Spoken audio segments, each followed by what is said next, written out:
Bienvenidos. Voy a hablaros sobre la pandemia del SARS-CoV-2, bulos y evidencias. Estos días os han estado pasando unas encuestas y ahora vamos a resolver todas esas preguntas. Lo primero, quería agradecer a la doctora Sonia Rodríguez Cano porque ella tuvo la idea de unir la Facultad de Educación junto con la Sanidad y de aquí ha salido este proyecto que se llama Comuni SARS-CoV-2, en la que ambos, el Hospital Santos Reyes y el Departamento de Ciencias de la Educación, colaboramos juntos. Este proyecto no hubiera sido posible si no fuera por la Fundación Caja Círculo, que ha colaborado con nosotros. Soy Elisa Rodríguez Tarazona, soy licenciada especialista de área en microbiología y parasitología y presidenta de la Comisión Clínica de Infección Hospitalaria, Profilaxis y Política Antibiótica de mi hospital. Lo primero son mis condolencias para todos aquellos que en esta pandemia que nos ha tocado vivir habéis perdido algún ser querido. Vamos a empezar hablando de las características que tiene este virus. Una de las primeras preguntas es, ¿el virus que está causando la pandemia mundial es el COVID-19? El 31 de diciembre de 2019, en la República China comunica a la Organización Mundial de la Salud una neumonía de etiología desconocida en Wuhan, Hubei. Una semana más tarde se hablaba de que teníamos un nuevo coronavirus, el SARS-CoV-2. El COVID-19 es el acrónimo en inglés de Enfermedad por Coronavirus de 2019. Cursa con una clínica de cuadros respiratorios que es muy variable, desde un resfriado común hasta una neumonía grave con síndrome de distrés respiratorio, fallo shock séptico y fallo multiorgánico. Así que, ¿el virus que está causando la pandemia mundial es el COVID-19? Falso. El COVID-19, como hemos visto, es la enfermedad. El virus es el SARS-CoV-2. Dentro de la página del Ministerio, diariamente podemos ver tanto los casos confirmados que tenemos en España como en Europa y en el mundo. Además de eso, podemos ver la incidencia acumulada que tenemos en España y como podéis ver en esta diapositiva, si seleccionas Burgos, puedes ver la incidencia que tenemos diariamente. Gracias a eso podemos ver estas curvas, que es lo que llamamos las curvas epidémicas. Aquí podéis ver cómo ha ido fluctuando. Tenemos un primer pico más elevado el 15 de marzo y después llegamos hasta noviembre, donde en noviembre tenemos otro pico para después ver un leve decrecimiento de la gráfica. Esto que os he contado es también en Burgos. Podéis ir seleccionando las provincias que queráis y en la página del Ministerio los datos los tenemos actualizados. Vamos a pasar a la siguiente pregunta. ¿Actualmente conocemos ampliamente el reino de los virus? ¿Qué opináis sobre esto? Pues el Homo sapiens lleva 100.000 años sobre la faz de la Tierra. Sin embargo, los virus llevan millones de años. De hecho, en las aves se han encontrado genomas de virus de la hepatitis B que tenían 19 millones de años. E incluso hay avispas en las que se han encontrado genomas de virus que infectaban insectos hace 300 millones de años. Cuando el Homo sapiens comenzó la actividad agrícola, aproximadamente hace 8.000–10.000 años, hubo una concentración de animales, humanos y plantas. Y esta concentración provocó que hubiera muchas zoonosis de distintos virus, como la viruela, el polio, la rabia, el sarampión, etc. Estas infecciones principalmente vienen de especies animales, como pueden ser ratas, murciélagos y en algunos casos monos. Se conocen aproximadamente 3.000 especies de virus y se estima que podría haber hasta 300.000 que podrían ser dañinas para el ser humano. Por lo tanto, como veis, conocemos muy poco el reino de los virus, menos de un 1%. Así que esta pregunta de ¿actualmente conocemos ampliamente el reino de los virus? Vemos que es falsa. Los coronavirus son virus de nueva aparición descubiertos en la última década. ¿Qué opináis sobre esto? ¿Pensáis que los coronavirus es algo muy reciente? Pues la historia de los coronavirus comenzó en 1931. Estas primeras cepas se aislaron, eran de origen animal. Así que no es para nada algo de la última década. En los humanos tenemos 7 coronavirus. Entre estos tenemos el OC43, el 229E, el NL63 y el HK1, que son responsables de una patología como un resfriado común. Y las tres últimas son el SARS-CoV, que es el síndrome agudo respiratorio severo, el 2002, el MERS-CoV, que apareció en el año 2012, y como dicen que a la tercera va la vencida, pues el SARS-CoV-2 del 2019. En esta gráfica podéis ir viendo la evolución de las distintas fechas donde han ido apareciendo los distintos coronavirus. Como veis, los del resfriado común los tenemos en la época de los 50-60 principalmente. Dentro de los coronavirus, el que produce mayor mortalidad es el SARS-CoV-2. Pues del SARS-CoV-2 se ha hablado mucho y eso nos hace pensar que a lo mejor es el que tiene una mayor mortalidad. Pero realmente, dentro de los coronavirus se dividen en los alfa coronavirus, que son los dos primeros que podéis ver, el 229 y el NL63, y después tenemos los beta coronavirus. De estos hemos visto que eran dos epidémicos, que son el MERS y el SARS, y uno que es pandémico, que ha sido el SARS-CoV-2. Pero vamos a ver cuál es su tasa de mortalidad.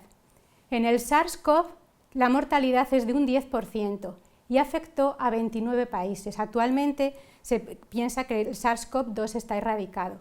El MERS tiene una mortalidad, fijaros, de un 37%.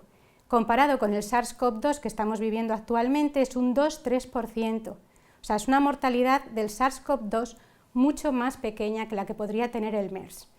El MERS se produce o se transmite por una infección de los camellos al ser humano. Esto hace que se haya quedado en esta zona, como podéis ver, fundamentalmente de Arabia Saudí. Así que no, que dentro de los coronavirus el que produce una mayor mortalidad no es el SARS-CoV-2, como habéis visto es el MERS. Esta es falsa.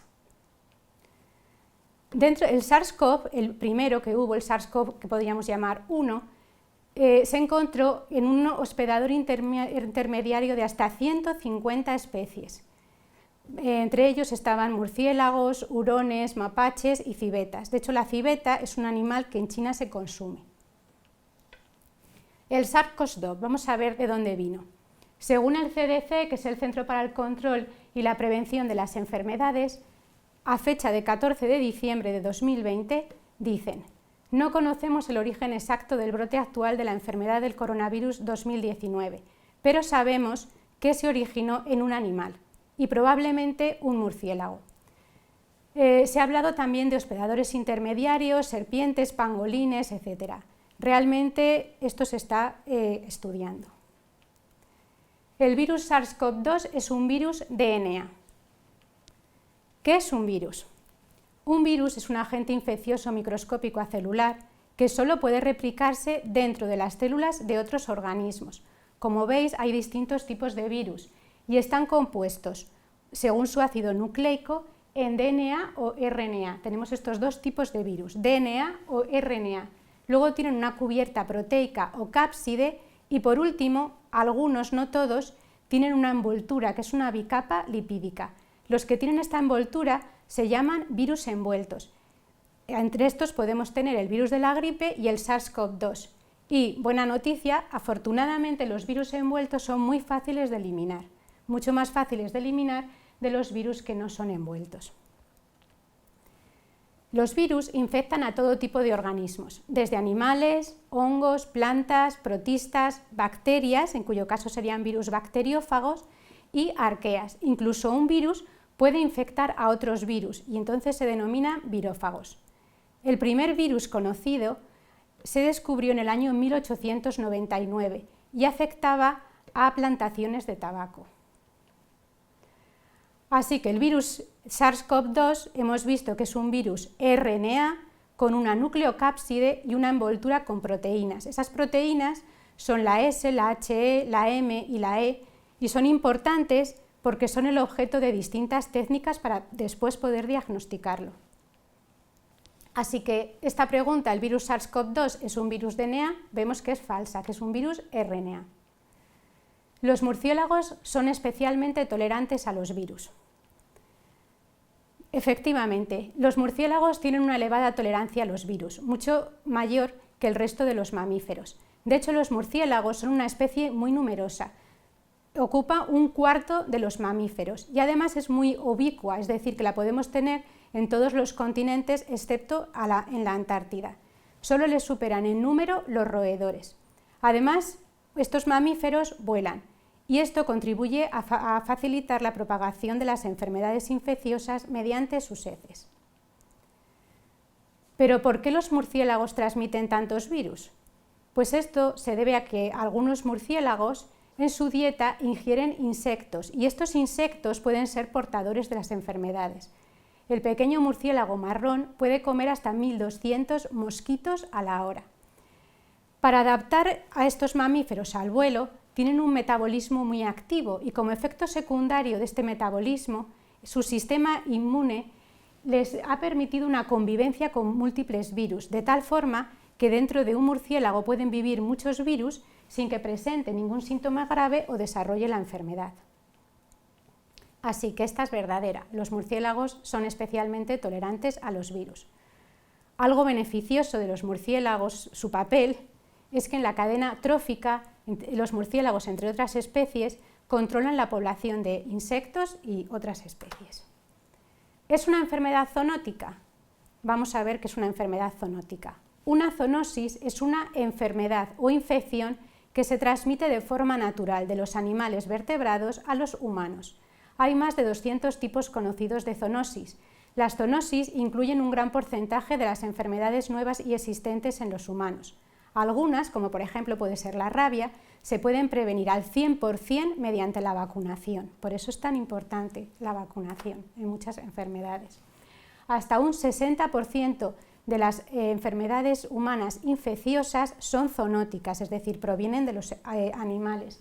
Y un 75% de los agentes patógenos de las enfermedades infecciosas emergentes del ser humano, incluida el ébola, el VIH o la influenza, son de origen animal.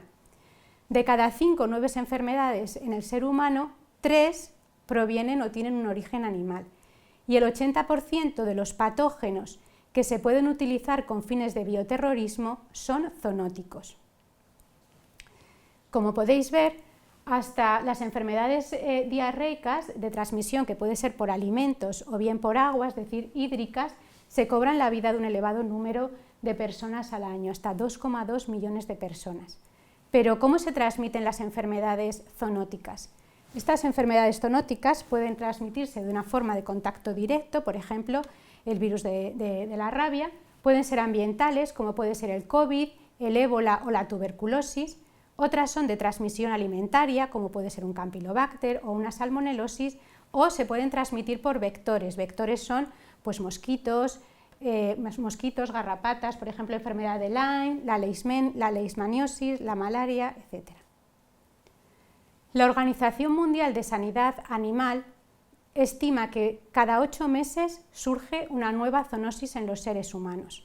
En este año, 2020, hemos tenido el West Nile en España, el virus Usutu en el Reino Unido, la fiebre del Valle del Rift en Mauritania o la viruela de Alaska. Así que sí, es una enfermedad zoonótica el SARS-CoV-2 verdadero. En esta diapositiva podéis ver el número de muertos que ha habido en las distintas pandemias a lo largo de la historia. Como veis, la primera es la peste negra. Luego tenemos otras como la viruela, la gripe española y abajo, ahí podéis observar que está el COVID-19. Respecto al virus del SARS-CoV-2, ¿es cierto que los humanos pueden infectar a los animales? Por el momento, según el CDC, que es el Centro para el Control y Prevención de las Enfermedades, no existe evidencia de que los animales tengan un papel muy importante en la propagación del SARS-CoV-2.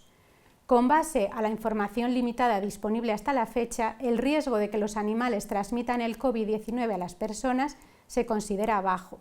Es decir, que aunque empezamos por aquí, realmente la transmisión es que está habiendo entre personas. Seguimos aprendiendo acerca de este virus, pero todo parece indicar que en algunas situaciones las personas pueden transmitirlo a los animales.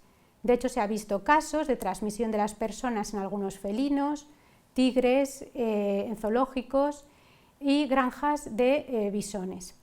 Las personas con un COVID-19 confirmado o presunto deberían evitar tener contacto con los animales, incluyendo mascotas, ganado y vida silvestre. Hay algunos animales, como el cerdo, la gallina o los patos, que no se pueden infectar por el SARS-CoV-2. No hace mucho veíamos esta noticia de una cepa variante del SARS-CoV-2 asociada a los bisones. Esta noticia salió el 6 de noviembre del 2020 y desde junio del 2020 se han detectado 214 casos en humanos de COVID-19 infectados por variantes asociadas a bisones. Es decir, los humanos, los cuidadores de las granjas, infectaron a los bisones, en este caso es el bisón americano, no es el bisón europeo, sino el americano, y estos animales infectados pudieron asimismo infectar a otros humanos. Por esto, en Dinamarca vimos noticias como que se sacrificarían 17 millones de bisones por esta mutación. Respecto al virus del SARS-CoV-2, ¿es cierto que los humanos pueden infectar a los animales? Pues ya hemos visto que sí, esta es verdadera. El virus se destruye cuando la temperatura corporal es alta, de 38 a 40 grados centígrados. ¿Por qué los murciélagos transmiten tantos virus? Porque, como hemos visto antes, los murciélagos cuando vuelan aumentan muchísimo su temperatura corporal. Es como si estuvieran en un estado continuo de fiebre. A pesar de estar en este estado continuo de fiebre y esta temperatura tan alta, los virus se han adaptado a vivir con esta temperatura. Así que esta me temo que es falsa. El virus no se destruye con una temperatura corporal elevada. En los países de la zona templada, la prevalencia de virus es menor, ya que con buen tiempo el virus desaparece. Ya hemos visto la propagación de este virus y también los países con una zona templada, como podéis ver en esta diapositiva, han tenido alta incidencia de esta enfermedad. Así que esta es falsa. Hasta aquí esta primera parte. Muchas gracias a todos.